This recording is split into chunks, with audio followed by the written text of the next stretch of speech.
الحمد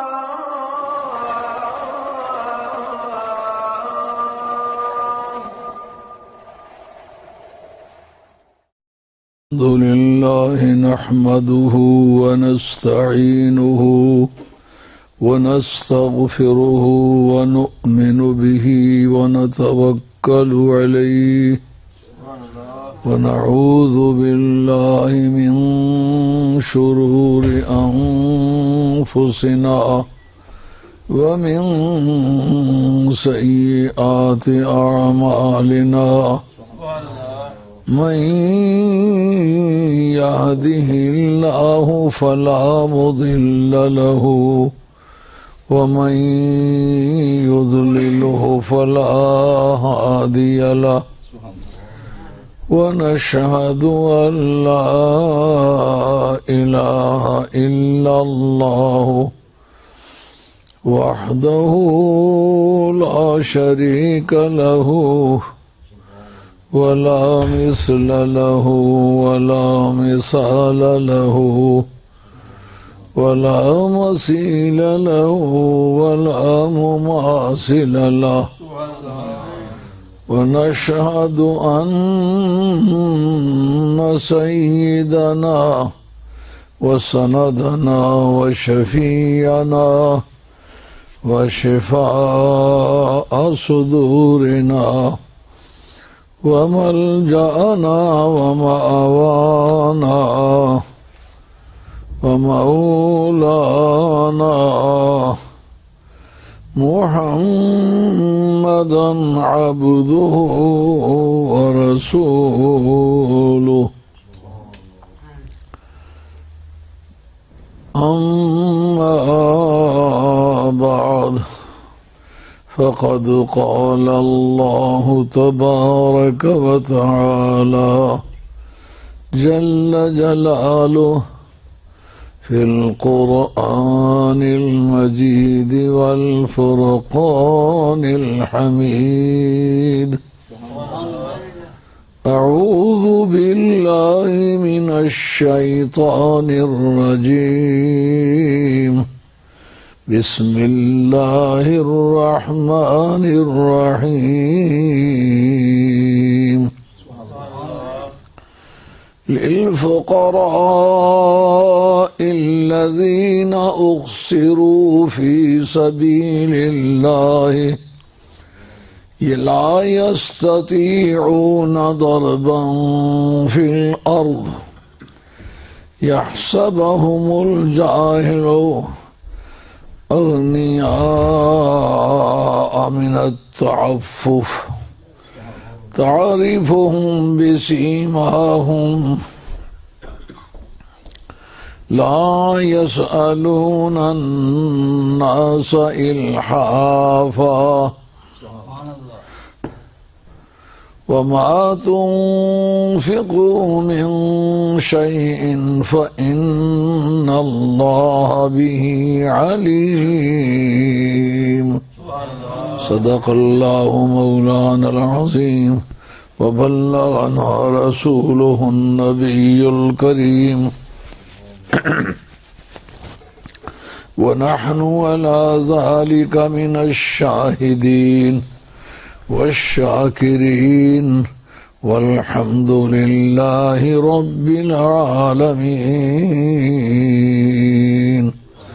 الصلاة والسلام عليك يا سيدي يا رسول الله وعلى آلك وأصحابك يا حبيب الله الصلاة والسلام عليك يا سيدي يا رسول الله وعلى آلك وأصحابك يا حبيب الله الصلاة والسلام عليك يا سيدي يا رسول الله وعلى آلك وأصحابك يا حبيب الله محترم حاضرین،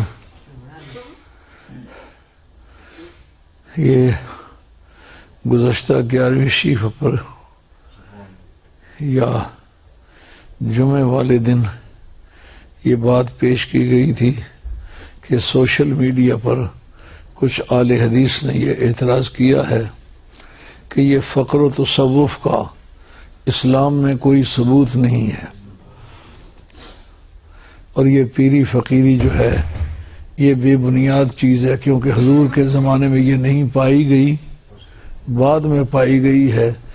اگر اس کو مستقل ایک سسٹم تسلیم کر لیا جائے تو پھر یہ نقصان ٹھہرتا ہے کہ سرکار نے دین کو مکمل نہیں کیا، حالانکہ قرآن کی آیت ہے الیوم اکملت لکم دینکم واتممت علیکم نعمتی وردیت لکم الاسلام دینا، آج میں نے تم پر اپنا دین مکمل کر دیا ہے اور میں نے اپنی نعمتیں پائے تکمیل کو پہنچا دی ہیں،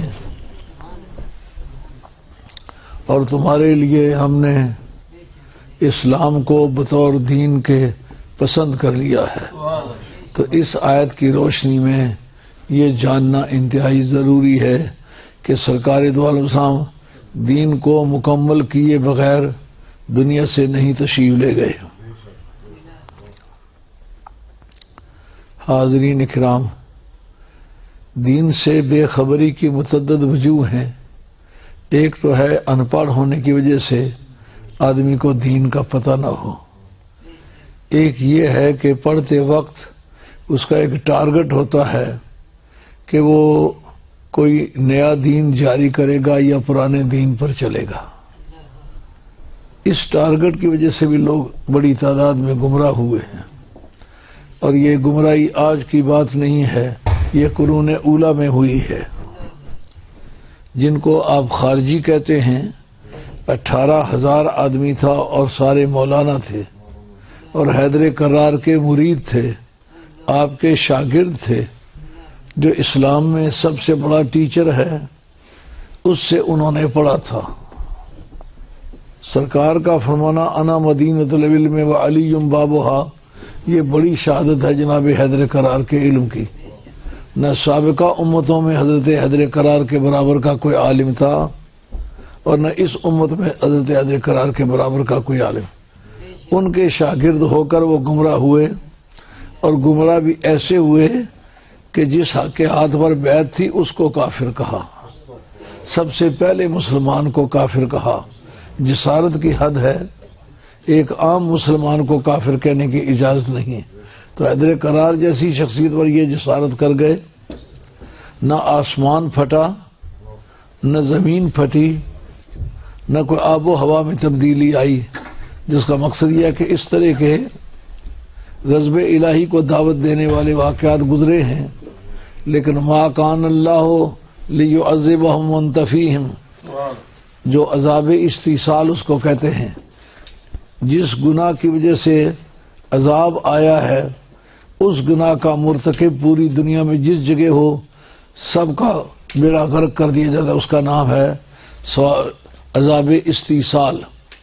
اللہ نے فرمایا جب تک تم اس قوم میں موجود ہو عذاب استیصال ان پر نہیں آئے گا۔ اس وجہ سے ان کو رعایت ملی، اور جن لوگوں کو دنیا میں علم پڑھنے کا ذوق ہی ایسا ہے کہ کوئی کام جو آل حق نے کیا ہے ہم نے اس کے خلاف کرنا ہے، اور دنیا میں واضح کرنا ہے کہ دنیا نے دین کو سمجھا ہی نہیں، سب کی جہالت ان کا ٹارگٹ ہوتی ہے۔ آپ مسلمان ہیں، جمعے والے دن میرے پاس تشریف لاتے ہیں، میں نے کافی ساری باتیں 11ویں شب کے موقع پر مختلف نعت خوانوں سے سمجھی ہیں، مختلف علماء سے سمجھی ہیں۔ یہ سوچ سراسر غلط ہے کہ مجھے کوئی سکھا نہیں سکتا، میں بہت پڑھ گیا ہوں۔ نہیں، حضور نے فرمایا کہ اذا ظہر الفساد فی دینکم فعلیکم بدین العجائز، جب دین میں جھگڑا پڑ جائے تو تم دور دراز دیہاتوں میں رہنے والی، پہاڑوں کی چوٹیوں پر بسنے والی بوڑھی عورتوں کا مذہب اختیار کر لو۔ امام جوینی ایک بزرگ گزرے ہیں جو امام غزالی کے استاد تھے، امام الحرمین، ان کے باپ کا نام ہے امام جوینی، اور غزالی نے لکھا ہے کہ اگر دین محمدی میں کوئی نبوت کا سلسلہ جاری رہتا تو امام جوینی جو ہیں وہ نبی ہوتے، ایسا بندہ تھا۔ وہ زندگی کے آخری لمحوں میں کہتے ہیں کہتے ہیں مولا کریم میں نے بہت کوشش کی ہے لیکن دین کو درجہ تکمیل تک میں نہیں سمجھ پایا ہوں، میں نیشاپور کی بوڑھی عورتوں کے مذہب پر موت قبول کرتا ہوں، یہ ان کے الفاظ ہیں۔ تو اس لیے آپ کو یہ بھی جاننا چاہیے کہ آپ سے 4 دن پہلے جو پیدا ہوئے ہیں ان کا دین آپ سے اچھا ہوا ہوگا، جو عام سوسائٹی میں مکس اپ نہیں ہو سکے ان کا بھی دین اچھا ہوا ہوگا، ان کے اندر بھی خوبیاں پائی گئی ہوں گی۔ تو یہ جو اولیاء اللہ کو ماننے کا سسٹم ہے، ان کے پاس جانے آنے کا سسٹم ہے، اس کا قرآن میں بھی ثبوت موجود ہے، حدیث کے اندر بھی موجود ہے، لیکن یہ ہے کہ اس کو مطالعہ کرتے وقت آدمی دیانتداری سے مطالعہ کرے تو پھر اس کا اور نتیجہ نکلتا ہے۔ سب سے پہلے لفظ فقیر جس کو کہتے ہیں اس کی شہادت کے طور پر میں نے ایک آیت پڑھی ہے، یہ سورہ بقرہ کی آیت نمبر 273 ہے۔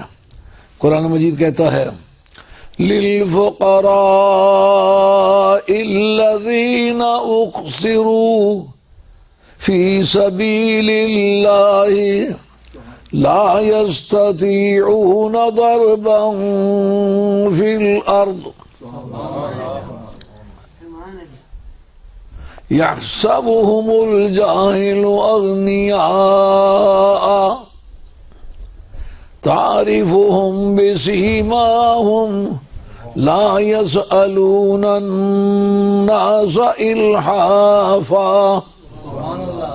یہ آیت ہے، اس کا شان نزول نبی پاک علیہ السلام کے وہ صحابہ ہیں کہ جو صفہ میں رہتے تھے، جن کی تعداد بعض نے 300 سے کچھ زیادہ لکھی ہے، لیکن محققین کے ایک بڑے طبقے نے ان کی تعداد 400 سے زیادہ لکھی ہے۔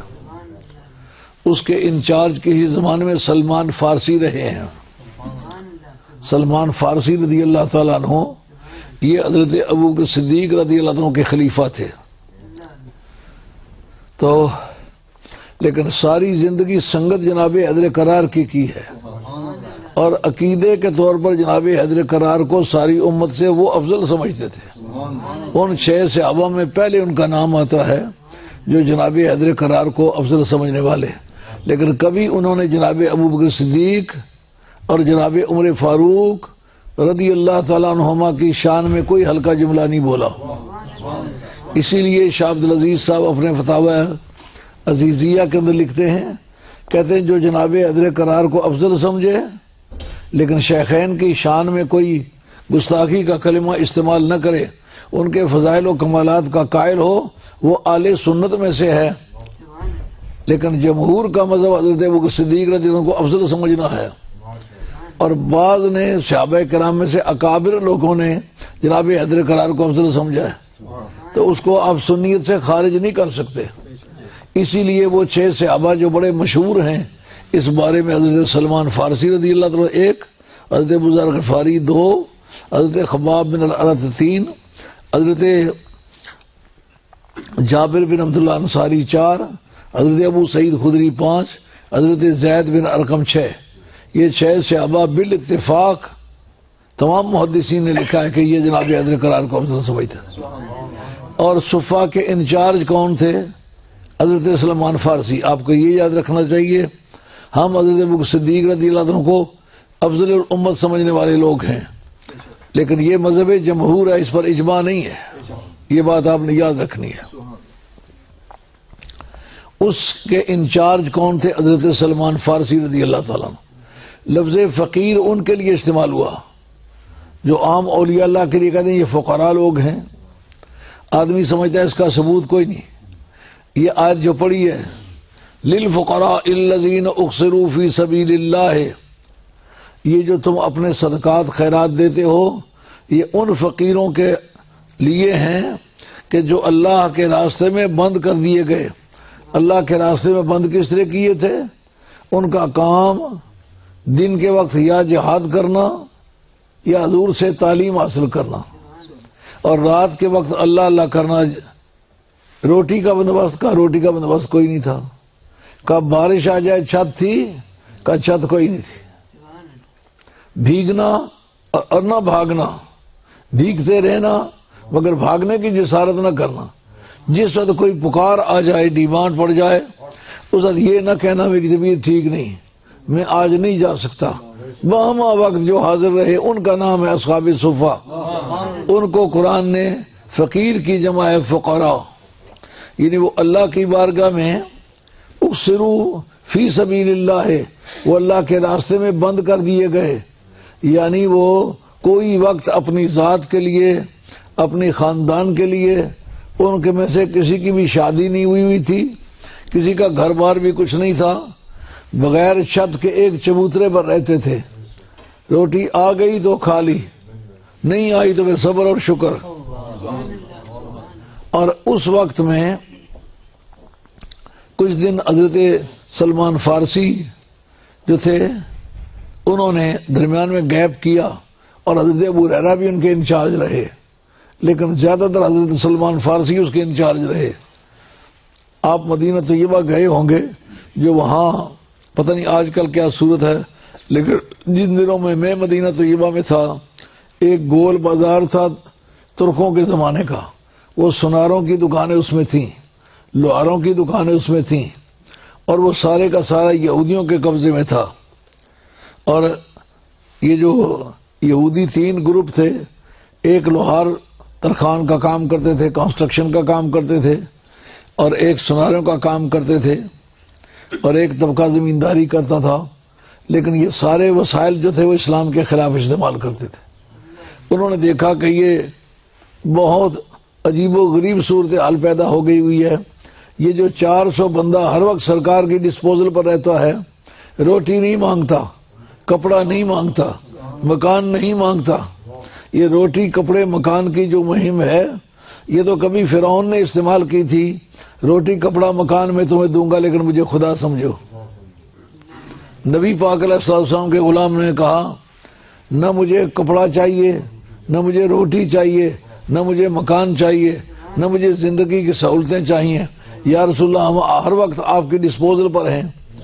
ان سناروں نے ایسا کیا، اشرفیوں کی تھیلیاں آ کے ان کو ٹھنکارا اور ان کو باور کرایا کہ اے مسلمانوں، اگر تم اپنا دین چھوڑ دو تو ایک تو یہ جو پیسے ہیں اتنے دیں گے تمہیں حاجت نہیں رہے گی، دوسرا یہ کہ ہم اپنے خاندان کی بیٹیاں تمہارے نکاح میں لائیں گے، زندگی کی ساری سہولتیں فراہم کریں گے۔ حضرت سلمان فارسی اور حضرت ابو ہریرہ نے کہا ان کی طرف پشت کر کے بیٹھ جاؤ تاکہ ان کو یقین ہو جائے کہ ہم ان کی کسی تجویز کو سننے کے لیے تیار نہیں ہیں۔ سلمان فارسی جو تھے یہ نوشیروان کی اولاد میں سے تھے، جو نوشیروان کا بڑا بیٹا تھا ہرمز، یہ اس کی اولاد میں سے شاہی خاندان کا آدمی تھا۔ اس وقت فاقے کی حالت میں ہے، روپے پیسے کی تجویز سامنے نظر آ رہی ہے۔ میاں صاحب عارف کھڑی نے اسی پر فرمایا ہے تاج تخت سلطانی چھڑ کے ٹوٹا پڑن گدائی، تاج تخت سلطانی چھڑ کے ٹوٹا پڑن گدائی، رکھے امید سجن دے دردی کٹن جو بن آئی۔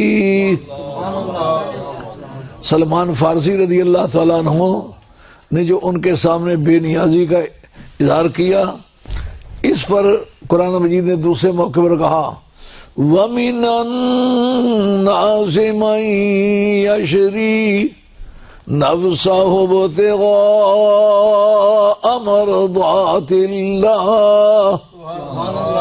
بعض بندگان خدا وہ ہیں کہ جو اس منڈی میں کام کرتے ہیں جہاں جان بیچی جاتی ہے، معاوضہ نہیں لیا جایا کرتا۔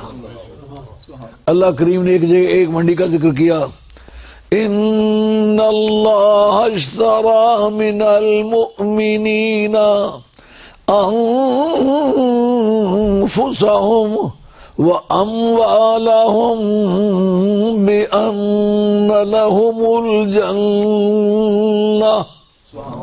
اللہ نے مومنوں سے جانیں بھی خرید لی ہیں، مال بھی خرید لیے ہیں، معاوضہ کیا دیا؟ کا جنت۔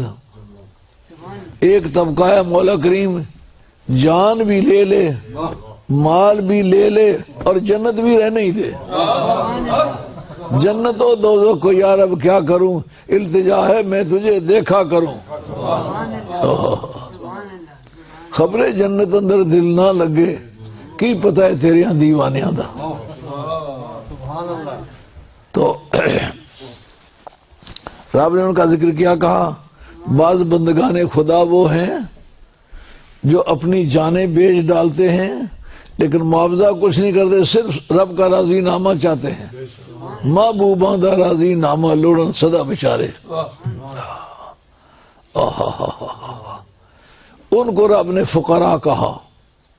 بات ثابت ہوئی نا کہ لفظ فقیر جو استعمال کرتے ہیں وہ قرآن مجید میں کہیں لکھا ہوا ہے، اور کرتے ان کے لیے ہیں جو صوفیت کی بنیاد ہیں، یعنی چلے کاٹنے کی بنیاد اصحاب صوفہ ہیں.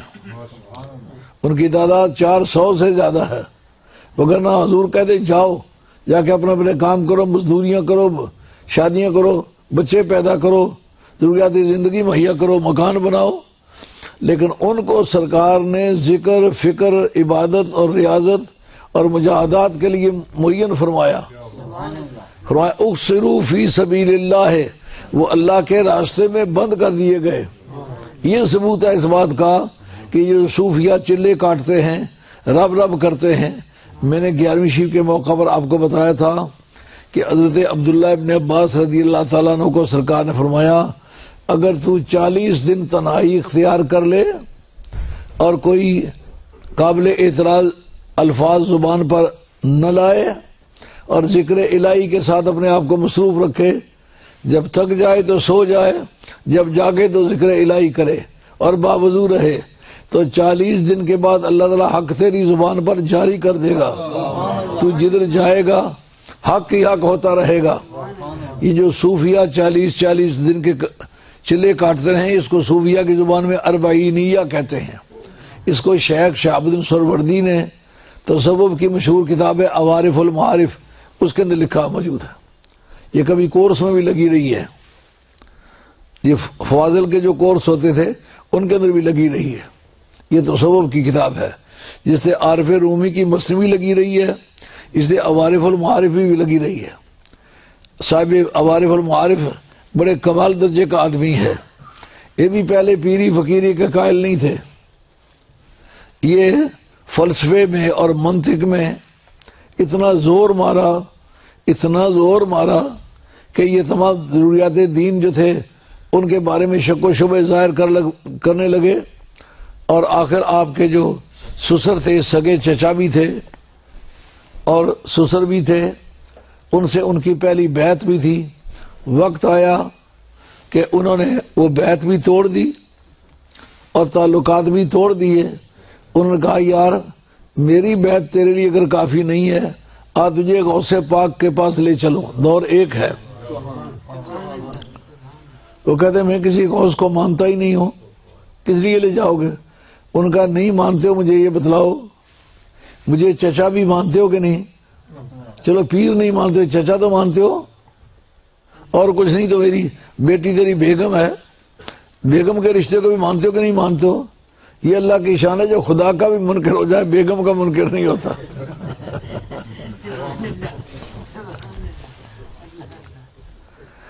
روس کتنا زمانہ خدا کا انکار کرتا رہا ہے، لیکن کسی دن روس کے کسی بھی ممبر نے بیگم کا انکار کیا ہے؟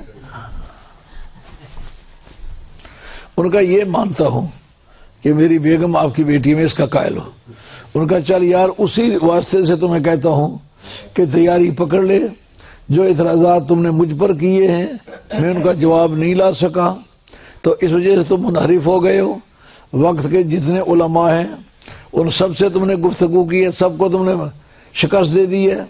اب میں تمہیں کہتا ہوں کہ مجھے سسر مان کے ہی مہربانی کرو، چلو غوث پاک کے ساتھ چل کے بات کرو. ان کا مجھے موقع دے دیں، میں کتابی تیاری کر لوں. انہوں نے پتہ نہیں کوئی کتنی جانوروں پر لادنے کی کتابیں تیار کر لی، فلیگنگ کر لی، چٹیں لگا لی، اول جات نوٹ کر لیے اور کہا چل کے حضرت غوث ثقلین سے بات کرتے ہیں. جس وقت ادھر سے تیاری کی، غوث پاک رضی اللہ تعالیٰ عنہ نے اس دن کھانا نہیں کھایا، آپ انتظار کرو، ایک بندہ آ چکے، جب اس کو کھانا کھلائیں گے تو پھر ہم بھی کھا لیں گے۔ آپ کی مسجد کے باہر آ کر کے وہ جانور کھڑے کیے جن پر کتابیں لدی ہوئی تھیں، ان کے چچا ان کو لے کر کے اندر آئے، ہاتھ ملاتے ہی سرکار نے پوچھا بتا نام کیا ہے؟ ان کا نام تو مجھے یاد نہیں۔ ان کا اپنا نام تمہیں یاد نہیں؟ کہا جی نہیں یاد۔ ان کا بحث پھر کیا کرنے آئے؟ ان کا بحث تو کوئی نہیں ہے۔ ان کا یہ 2 مہینے ہوئے تمہیں، یہ 2 مہینے سے بھی زیادہ ٹائم ہوا ہے کتابی تیاری کرتے ہوئے، فلیگنگ تم نے کی ہوئی ہے، اور باہر وہ جو گدھے گھوڑے کھڑے ہیں تیری کتابیں اٹھائے ہوئے ہیں۔ ان کا نہ یہ میرے گدھے ہیں، نہ میرے گھوڑے ہیں، نہ میری کوئی کتاب ہے۔ اپنا نام تک یاد نہیں کہ کتاب کی کیا بحث ہے؟ تو آپ وہاں بیٹھ جا، بیٹھ گئے۔ آپ نے فرمایا جب تمہیں اپنا نام تک یاد نہیں تو بحث کیا کرو گے؟ ان کے چچا سے کہو یہ بحث کرنے کے لیے آیا نا، یہ بحث کرنے کے لیے آیا، بحث کرنے کے لیے آیا ہے تو پھر اب بحث کرتا کیوں نہیں؟ رومی فرماتے ہیں اے لقائے تو جواب ہر سوال، مشکل از تو حل شود بے قیل و قال۔ تیرا چہرہ ہر سوال کا جواب ہے، تیرا چہرہ دیکھنے سے مسائل حل ہو جاتے ہیں۔ جب آپ نے توجہ فرمائی سب علوم سلب ہو گئے۔ آپ نے اب بتا میں کیا کروں؟ ان کا جو آپ کی شان کے لائق ہے وہ کریں۔ ان کا اب تو تمہارے ساتھ یہ جو آیا ہوا ہے یہ میرا خلیفہ ہے، اس کو میں نے خلافت دی ہوئی تھی، جس کا تو مرید تھا۔ اب تو بھٹکا خود ہے، اس نے تجھے نہیں بھٹکایا، یہ تجھے علم حق بتاتا رہا ہے، یہ تمہاری غلطی ہے۔ اس وقت حضرت والی بغداد شہنشاہ جیلان نے ان کے سیدھے پر ہاتھ پھیرا، نام واپس آ گیا، علوم واپس آ گئے۔ آپ نے فرمایا اب علم باطل تم سے میں نے سلب کر لیا ہے، اب علم حق تیرے اندر موجود ہے، وہ رہے گا۔ یہ ان کی کتاب ہے عوارف المعارف، جس میں انہوں نے اربعینیہ کا حوالہ دیا ہے۔ تو کمال درجے کے صوفیہ میں علم عقیدہ پر بھی انہوں نے کتابیں لکھی ہیں۔ علم گردد حجاب جا کے من دیدار می بینم، حافظ شیرازی فرماتے ہیں علم گردد حجاب جا کے من دیدار می بینم کہ او جائے دگر دست زمن جائے دگر دارم۔ علم وہاں چل کر کے پردہ بن جاتا ہے جہاں میں دیدار دیکھتا ہوں۔ عارف رومی کو اس پر بھی اعتراض ہے، کہتے سدرۃ المنتہا سے آگے جبریل نہیں گئے، علم نے ان کو روک لیا۔ ان کو پتا تھا کہ اس سے آگے جانے سے جل جاتا ہے کوئی، تو انہوں نے کہا کہ اگر تم سرکار سے لپٹ جاتے تمہیں کون جلاتا؟ علم گردد حجاب جا کے من دیدار می بینم کہ او رائے دگر گردست من جائے دگر دارم۔ نعرہ تکبیر، نعرہ رسالت، نعرہ حیدری، شہزادہ غوث اعظم۔ اور کتنی مدت تک آ کر کے اپنے گھر میں بھی بیوی بچوں سے بھی بات نہیں کی، تنہائی تنہائی۔ جنہ ہک کٹ پر کے پیتا وعدت دے مد لالوں، جنہ ایک کوٹ پر کے پیتا وعدت دے مد لالوں، علم کلام نہ یاد ریو نے گزرے کال مقالوں۔ وہی بزرگ جو کانوں سے بھی باتیں کرتے تھے آج جناب ان کی زبان گنگ ہو گئی۔ چھڑ بلیا پرانی بستی نو کرا باد یار دی ہستی نو، جڑے چڑھ گئے عشق دی مستی نو او ہو گئے نی سمن بکمن۔ قرآن نے فقراء کی تعریف کیا، للفقراء الذین احصروا فی سبیل اللہ، اللہ کے راستے میں ان کو بند کر دیا گیا، یعنی انہوں نے وہ پابندی اپنے اوپر خود عائد کر لی۔ اور اس پابندی کو نبھانے کے لیے پھر زندگی گزار دی. ساری زندگی بغیر مکان کے رہے, ساری زندگی بغیر بیوی کے رہے, ساری زندگی راشن کا کوئی بندوبست نہیں رہا, لیکن ثابت قدم رہے. ان الذين قالوا ربنا الله ثم استقاموا تتنزل عليهم الملائکہ, جنہوں نے رب کو رب کہا پھر ڈٹ گئے. اللہ کریم کہتے ہیں ان پر اللہ تعالیٰ فرشتے نازل کرتا ہے. اس سے پتہ چلا فرشتے کا نزول نبی کی خصوصیت نہیں ہے, غیر نبی پر بھی فرشتہ آ سکتا ہے.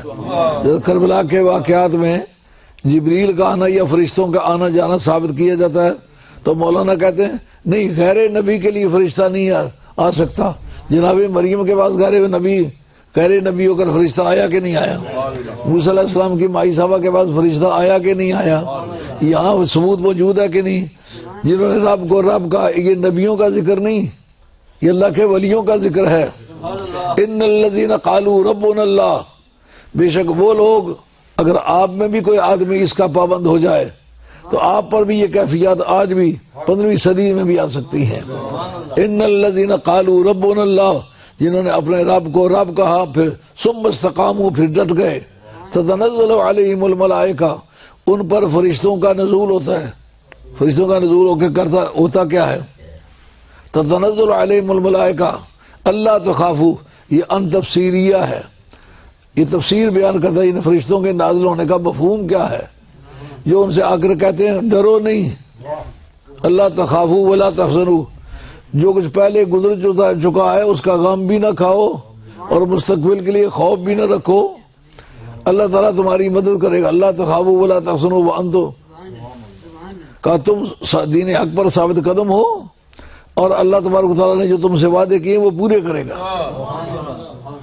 اکثروا فی الارض کا یہ معنی ہے انہوں نے سب ذمہ داریاں سوسائٹی کی چھوڑ کے دین کی ذمہ داریوں کو قبول کر لی. اکثروا فی سبیل اللہ ہے, وہ اللہ کے راستے میں بند کر دیے گئے. کہا لا یستطیعون ضربا فی الارض, وہ زمین میں چل پھر نہیں سکتے. ایسا نہیں کہ وہ لنگڑے ہیں یا لنجے ہیں یا معذور ہیں, ڈسیبل ہیں, ہر کام وہ کر سکتے ہیں, مگر اپنی ہر صلاحیت کو دین حق کے لیے صرف کر دیا. اور یہ اللہ نے تصوف میں یہی سکھایا ہے نا کہ سب کچھ کر سکتے ہو لیکن اپنی ساری صلاحیتیں احیاء دین کے لیے استعمال کرو. پڑھو لکھو, تقوی اختیار کرو, رب کرو, دین حق پر ثابت قدم رہو اور رب کی رحمت کا انتظار کرو. لفظ صوفی, اس پر رسالہ قشیریہ نے لکھا ہے. رسالہ قشیریہ وہ کتاب ہے جو حضرت غوث الثقلین نے اپنے تصوف میں استعمال کی ہے. بہت سارے صوفیاء نے اس کا ذکر بہت عظمت سے کیا ہے, مگر غوث الثقلین درجہ اجتہاد پر فائز ہے, یعنی مجتہد ہیں. حضرت امام احمد بن حنبل کے مقلد ہیں, لیکن انہوں نے تقلید جو اختیار کی ہے عاجزی کی بنیاد پر کی ہے, تواضع کی بنیاد پر کی ہے, وگرنہ علمی طور پر وہ خود مجتہد ہیں. دنیا جتنی ان کو تقلید کے لیے مل سکتی تھی اتنی کسی کو بھی نہ مل سکتی, مگر آپ نے اپنے آپ کو نیچا دکھانے کے لیے, تواضع کے لیے, عاجزی کا اظہار کرنے کے لیے آپ نے تقلید اختیار کی اور امام احمد بن حنبل کو اپنا امام مانا. تو حضرت غوث الثقلین نے رسالہ قشیریہ کو اپنے تصوف کے لیے رہنما کے طور پر استعمال کیا ہے. اس کے اندر یہ لکھا ہوا موجود ہے کہ پہلی مرتبہ لفظ صوفی جو استعمال ہوا حضرت ابراہیم ادم بلخی رحمۃ اللہ علیہ کے استعمال ہوا ہے. وہ کہتے ہیں چونکہ نبی کریم علیہ السلام کا زمانہ تھا, اس زمانے میں لفظ صوفی نہیں استعمال ہوا. کہا صوفی نہیں استعمال ہوا, کیوں نہیں استعمال ہوا؟ کہا صحابی ایک ایسا ٹائٹل تھا کہ اس کی موجودگی میں کسی دوسرے وصف کا اظہار کرنا کچھ نتیجہ نہیں لاتا تھا. جیسا بریگیڈیئر کو ساتھ کہہ دے کرنل, یہ اس کی آپ کی معلومات میں کچھ اضافہ نہیں کرے گا. کیپٹن کہہ دیں عزت والا کلمہ ہے, مگر بریگیڈیئر کے لیے تو یہ کوئی عزت والا کلمہ نہیں ہے. اگر بریگیڈیئر کو آپ کیپٹن کہہ دیں وہ آپ کے خلاف عتق کا دعویٰ کر سکتا ہے. کلمہ عزت والا ہے, مگر جو بریگیڈیئر ہے وہ اس کو اپنی عتق سمجھتا ہے, مجھے کوئی کیپٹن کہہ دے. اسی طرح صحابی سمجھتا ہے مجھے غوث کہو, کتب کہو, صوفی کہو, مجدد کہو, کچھ کہو, لیکن یہ یاد رکھو میں صحابی رسول ہوں. اس پائے کی صفت کسی دوسرے لفظ سے حاصل نہیں ہو سکتی، مجھے صحابی رہنے دو۔ اور پھر اس کے بعد تابعین ہے، یہ دوسرا دور ہے، انہوں نے تابعین کہلایا ہے۔ اس کی وجہ کیا ہے؟ ان کا صحابی کو دیکھنا ہمارے کاغذات میں اتنی بڑی شان ہے کہ ہم کوئی دوسرا لفظ اس مقصد کے لیے جو اپنی تعریف کرے ہمیں کوئی نہیں ملتا۔ صحابی کی زیارت کرنا اتنی بڑی شان ہے کہ میں غوث کتب کلندر کچھ نہیں کہلانا چاہتا، مجھے تابعی کہو۔ اور اتباع تابعین تک یہ سلسلہ جاری رہا۔ اس کی وجہ کیا تھی؟ یہ بات دھیان سے آپ نے سنی ہے۔ نبی کریم علیہ السلام نے فرمایا ایک وقت آئے گا جس وقت کے لوگ کہیں گے یار میدان آ گیا ہے، لڑنا ہے، تم میں کوئی ایسا آدمی ہے کہ جس نے سرکار کو دیکھا ہو اور دیکھ کے ایمان لایا ہو؟ اس وقت کوئی بندہ کھڑا ہو کے کہے گا ہاں میں نے سرکار کی زیارت کی ہے اور ایمان کے ساتھ کی ہے اور اس پر ثابت قدم ہوں، کہ اس کی وجہ سے اللہ تعالیٰ فتوحات عطا فرمائے گا۔ اس سے پتہ چلا اللہ کے نیک مردوں کی برکت سے فتوحات حاصل ہوتی ہیں، اور سرکار کا دیدار کرنا باقی معاملات، عبادات، ریاضات کے مقابلے میں کہیں زیادہ بلند و بالا ہے۔ اس سے یہ نہیں پوچھا جائے گا تم میں کوئی قرآن کا حافظ ہے، تم میں کوئی قاری ہے، تم میں کوئی علم حدیث کا جاننے والا ماہر ہے۔ اس سے پوچھا یہ جائے گا بتاؤ تم میں سے کوئی ایسا بندہ ہے جس نے سرکار کی زیارت کی ہو؟ بندہ اٹھے گا میں نے زیارت کی، کلمہ پڑھا اور اس پر ثابت قدم ہوں۔ اللہ اس مرد خدا کی وجہ سے ان کو فتوحات حاصل کرے گا۔ ان کی تلواروں کی وجہ سے فتوحات حاصل ہوگی، گھوڑوں کی وجہ سے ہوگی، نیزوں کی وجہ سے ہوگی، ان کے نفلوں کی وجہ سے ہوگی؟ کہا نہیں، جن آنکھوں نے دیدار مصطفیٰ کیا ہے ان کی اتنی قیمت ہے، خدا ان کو ذلیل نہیں کرنا چاہتا۔ کافر کو ایسا وقت بھی آئے گا کہ لوگ کہیں گے مشکل کا وقت آ پڑا ہے، اب صورتحال نظر نہیں آتی، تم میں کوئی ایسا آدمی ہے کہ جس نے کسی صحابی کو دیکھا ہو؟ ایک بندہ کھڑا ہو کے کہا گا میں نے صحابی کو دیکھا ہے ایمان کے ساتھ۔ جن آکھیاں دل بر تکیا وہ اکھیاں تک لیاں، تو ملیوں تو ساجن ملسی ہن آساں لگ پئیاں۔ کہا اس تابعی کی وجہ سے فتوحات حاصل ہوں گی۔ اس کے بعد ایسا بھی وقت آئے گا کہ لوگ کہیں گے مشکل وقت آ پڑا ہے، کوئی بندہ ایسا ہے جس نے کسی تابعی کی زیارت کی ہو؟ اس کا جواب ملے گا ہاں میں نے فلاں تابعی کی زیارت کی تھی۔ تو زیارت در زیارت نتیجہ لا رہی ہے نا۔ اب بتاؤ اور کسی کوالٹی کا کیوں ذکر نہیں ہو رہا؟ معلومات جتنی بھی کوالٹیز ہیں وہ دیدار کے مقابلے میں کم درجہ رکھتی ہیں۔ نہیں پوچھا جائے حاجی تم میں کوئی ہے؟ عمرہ کسی نے کیا ہوا ہے؟ کسی نے قرآن مجید یاد کیا ہوا ہے؟ ان سب کوالٹیز کے ماننے کے بعد پھر یہ پوچھنا کہ تم نے دیدار کیا ہوا تھا؟ تو دیدار ایک بڑی چیز ہے۔ جو ملاقات اور دیدار کو کچھ نہیں سمجھتے آج بھی غلطی پر ہیں۔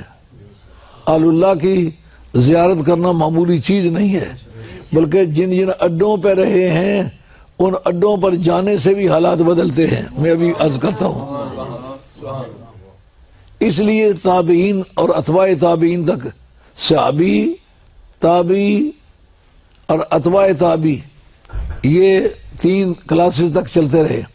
اس کے بعد لفظ صوفی استعمال ہوا۔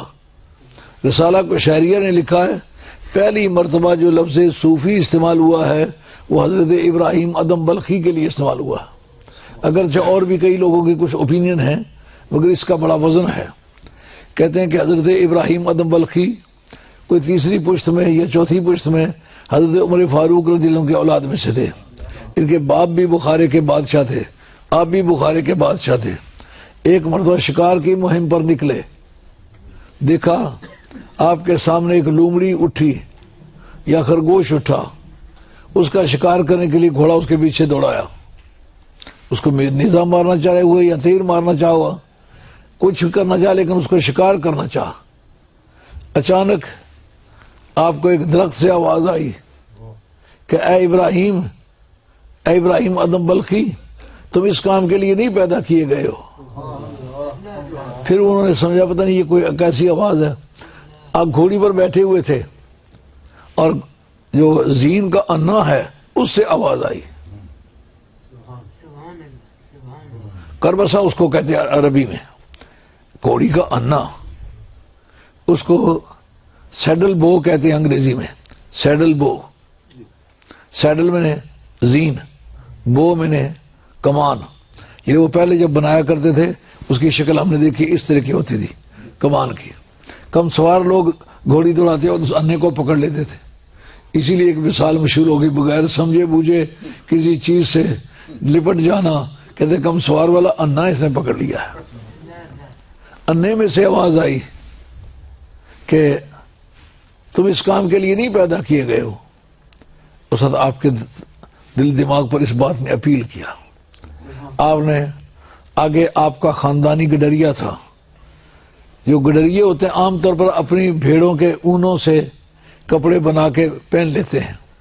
اون کے کپڑے کو صوف کہتے ہیں اور اون کے کپڑا پہننے والا صوفی کہلاتا ہے.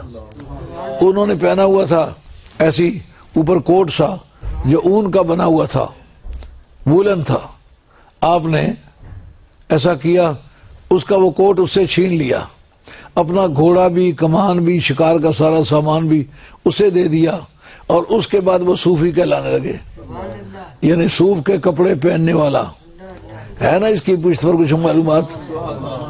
ایک طبقے نے کہا آل صفا کو صوفی کا لفظ پہلے استعمال ہوا ہے، لیکن وہ صوفی کا لفظ جو ہے سرکار کے دور میں ہرگز نہیں استعمال ہوا، کیونکہ کوئی لفظ اس وزن کو اٹھاتا ہی نہیں ہے.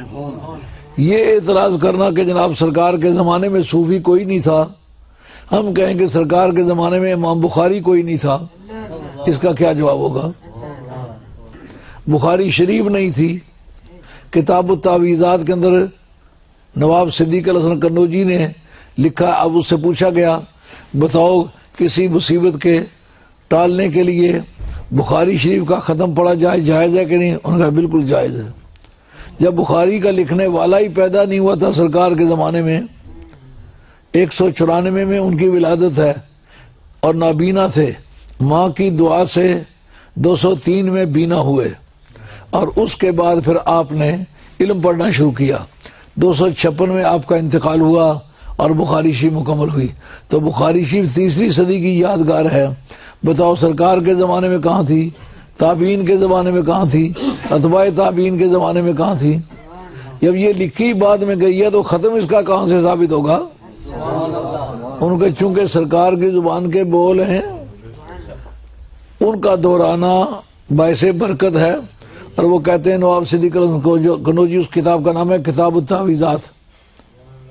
بعد میں یہ لوگ منکر ہوئے، وہ کہتے ہیں میرے والد صاحب بخاری سید تھے، نقشبندی سلسلے میں بیعت کرتے تھے، اور میں کسی کا مرید نہیں ہوں. یہ بھی جھوٹ ہے. مرید تھے. وہ کس کے مرید تھے؟ وہ سید احمد بریلوی کے مرید تھے. حاجی امداد اللہ صاحب 1 اور نواب صدیق الحسن قنوجی 2، اور اس طرح کے ایک اور ان کے خلیفہ تھے. یہ ان کے خلیفہ تھے جنہوں نے ایک کہا، جن کے مطلب اسماعیل دل، ہاں تیسرا اسماعیل دلوی، یہ بھی ان کا خلیفہ تھا. اس کتاب کا نام ہے صراط مستقیم. اس کے اندر کہتے ہیں کہ ایک دن میرے شیخ خلوت گاہ میں بیٹھے ہوئے تھے، یعنی اللہ اللہ کرنے والی جگہ میں تنہا بیٹھے ہوئے تھے. تو یہ خلوت گاہ کا یہ اصطلاح ہے، یہ سرکار کے دور میں کہاں تھی؟ خلوت گاہ میں بیٹھے ہوئے تھے. اللہ تعالیٰ دستے غیب پروردگار از پردہ غیب برو آمد، اسے اللہ کا ہاتھ پردہ غیب سے باہر نکلا. با شیخ من مسافہ نمود، میرے پیر سے اللہ نے ہاتھ ملایا. اللہ کے لیے جسم ثابت کرنا یہ قسم کفریات ہے. اللہ تعالیٰ کی بارگاہ میں دعا ہے اللہ تعالیٰ توبہ کی توفیق عطا فرمائے. ہاتھ باہر آیا، ہاتھ ملایا. اللہ نے کہا مانگو جو کچھ مانگتے ہو. لیکن میرے شیخ اس طرح کے آدمی تھے، بہت بے نیاز طبیعت تھی، اور خدا کے مقابلے میں بے نیازی کیا ہے؟ رب نے کہا مانگ جو کچھ مانگتا ہے. اللہ نے اصرار کیا. اس کے بعد انہوں نے کہا مولا کریم اگر تو اصرار کرتا ہے، خدا کو محتاجی ہے کہ وہ ان کا اصرار کرے. انہوں نے اصرار کیا پروردگار نے، تو انہوں نے کہا مولا کریم تو نے میرا ہاتھ پکڑا ہوا ہے، جو کسی کا ہاتھ پکڑے اس کی لاج رکھتا ہے، تو جو آدمی میرا ہاتھ پکڑے بغیر حساب کتاب کے اس کو جنت میں پہنچا دینا۔ ادھر رب نے وعدہ کیا جو تیرے ہاتھ پر بیعت کریں گے ان کو بغیر حساب کتاب کے جنت میں بھیجوں گا۔ یہ بات سرکار دو عالم اللہ صلی اللہ علیہ وسلم نے فرمائی ہے کہ جو میرے ہاتھ پر بیعت کرے گا اس کو بغیر حساب کتاب کے اللہ جنت میں داخل کرے گا۔ جن 10 آدمیوں کے متعلق سرکار فرمائی یہ جنتی ہیں، وہ اس وقت فرمایا جب سرکار دو عالم السلام کے پیچھے انہوں نے قبلے سے اپنا منہ اس طرح پھیر لیے جسے سرکار نے پھیرا تھا، وہ ادا ان کو پسند آئی تو رب نے فیصلہ کیا یہ 10 آدمی جنتی ہیں۔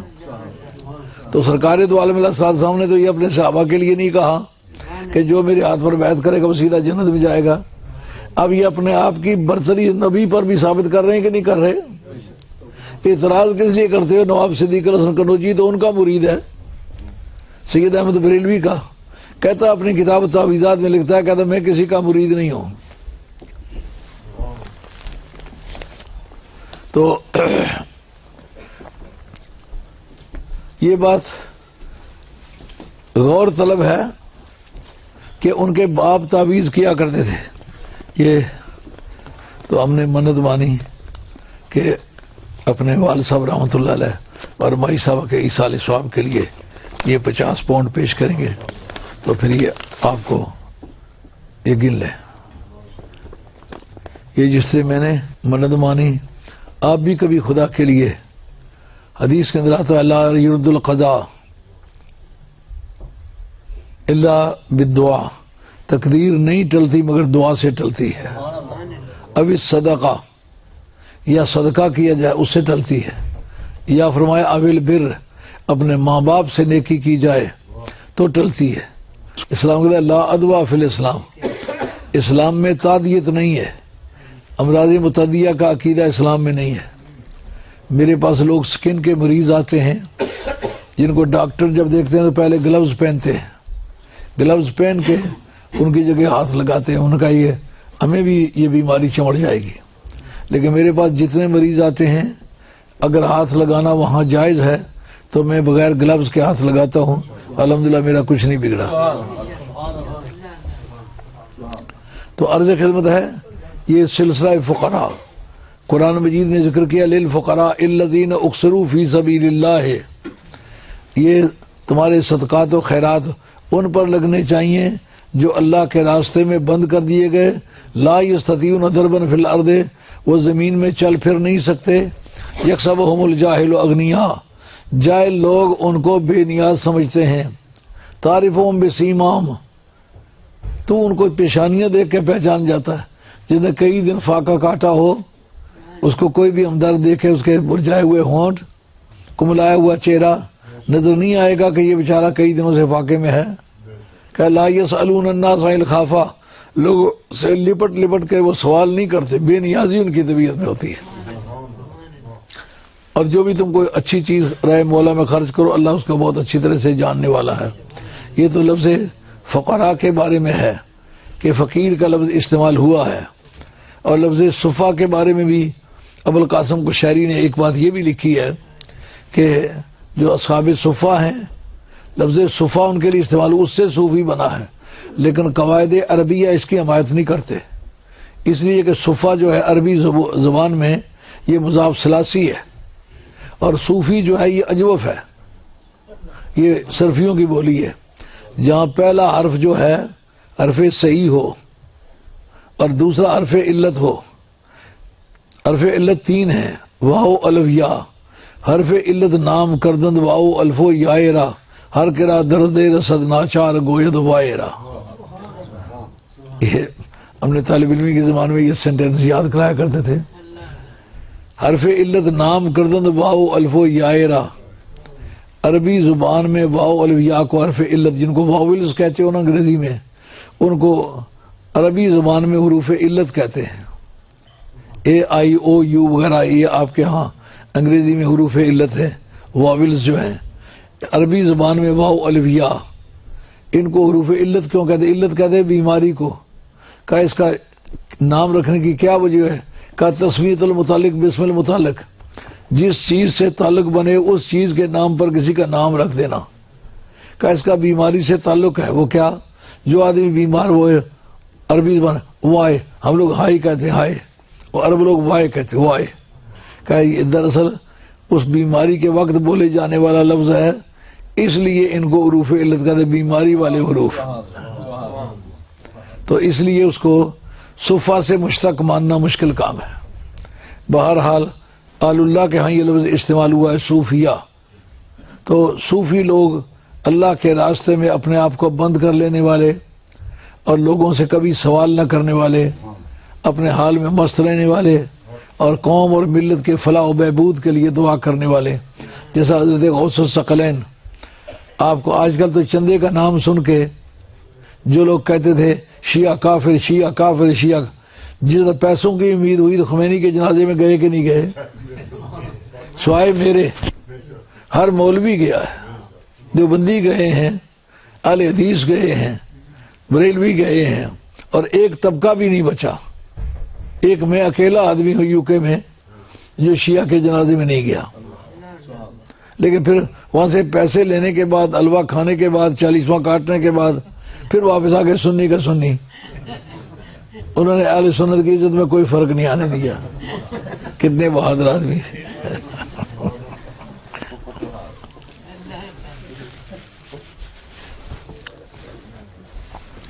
اب مجھے دے میں اعلان کر دوں.